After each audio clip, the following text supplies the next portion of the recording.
There are 578,424 people experiencing homelessness in the United States of America. 1 in 5 lives in California. California has nearly 123,000 homeless people, with more than 15,000 homeless veterans. Countless people are living on the streets, and many of them for more than a year. The homeless population is increasing and shows no sign of stopping. That's 4 times the population of Saratoga, with nowhere warm to sleep, nowhere to come back, nowhere to call home. With the advent of the technology boom, housing prices in the Silicon Valley skyrocketed due to the massive influx in wealth, population, and lack of available housing to support.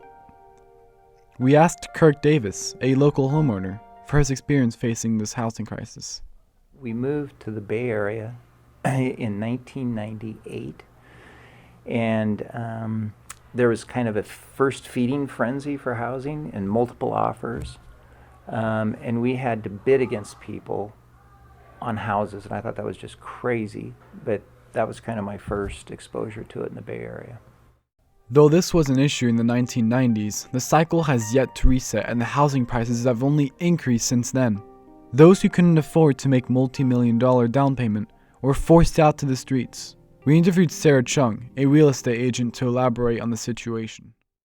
In Saratoga, city of Saratoga is the most expensive city to live in throughout the United States, and the single-family home starts at least $2 million. The housing cost of a single house in Silicon Valley is so high that many people are forced to experience homelessness.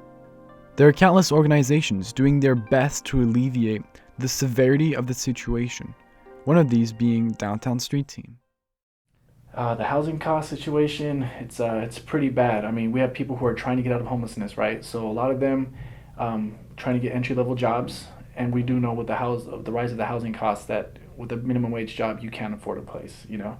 So it's either rent a room or get a housing subsidy. So with the rising cost of the housing, it's making it almost near impossible for people to get housing, but somehow we're making it work. When houses increase in cost, wage earners have to pay more until they no longer have enough money to pay their rent. These people are forced out and become homeless. Homelessness will always be correlated to the housing market and homeowners.